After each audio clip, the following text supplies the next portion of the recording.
Welcome to MOTN Reads. This is Masters of the Nerdiverse Reads, where we take a look at some of the up and coming latest hits off the comic books rack, and I give you my 2 cents on the actual comic and give you my hot take on if you should purchase it or not. I'm, of course, your interstellar host, Mike G, and today we're talking about a book that has actually taken the comic world by storm. And no pun intended, Aurora. This is Powers of X #1, written by Jonathan Hickman and penciled by R.B. Sylvia. This book is actually kind of a sister book to another book that we will be reviewing on this channel, which is House of X.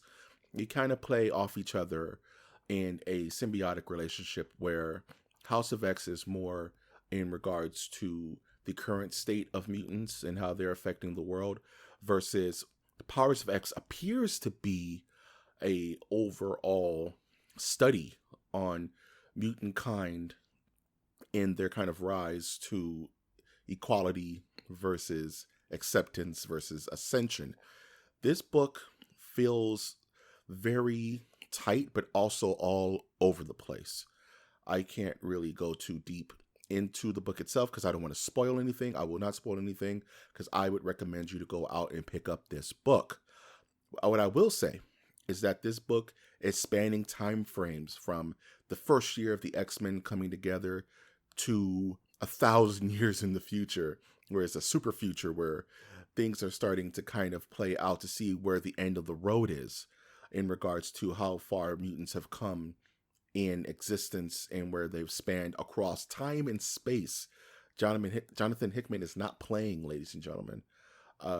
Year one kind of covers the meeting of Xavier and Moira McTaggart, and they kind of meet up and you kind of get an idea of how that seed was planted. This book is all about planting seeds, apparently. Year 10 is kind of where the House of X is, where you kind of get an idea of the X-Men, laying down their seeds once again on the mutant island of Krakoa, and where that story's kind of taking place. Year 100 is apparently some war between a mutant kind of resistance and a Nimrod, and that's a comic book name that some of you may know as kind of the Days of Future Past upgraded version of Sentinels, sentient Sentinels as there were. And that's kind of a dire situation. And then you have 1,000 years of the future where it appears to be some kind of mix between mutants and Sentinels. I don't want to go too deep into it because I'm having a hard time grasping the scope of where this book is trying to go. I will say that the artwork is once again immaculate. I love the way that this artist has simple lines, simple coloring, but it all comes together very neat. It's a very neat book.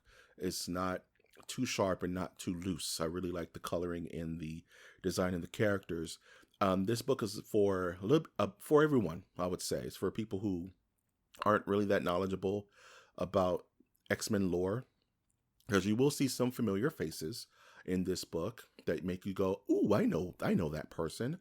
But this is also for the person who is steeped in mutant lore and X-Men lore, and they're going to pick up on little things and be able to go, "Oh," and make you feel smart. This is also going to be something that's very interesting, is that in these Hickman books, I'm coming to find is that he likes to leave little informational sheets, almost kind of like homework for you to read after you're done looking at the pretty pictures, and they are chocked full of information. Almost reminds me of reading The Watchmen and Curse of the Black Freighter, and like that's something you read. He just, it's not, that was something that you had to like power through, but it was still very, very good. So I would definitely recommend reading those little side pamphlets, those Google Docs, as it were, for this particular book. I will say, please pick up this book. It is very good.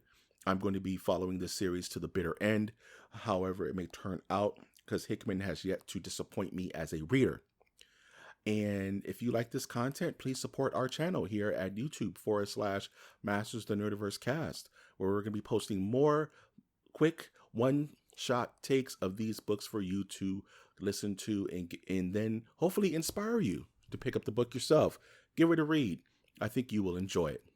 I've, of course, been your host, Mike G, and I will always ask you to support your local comic book store. Go support them now.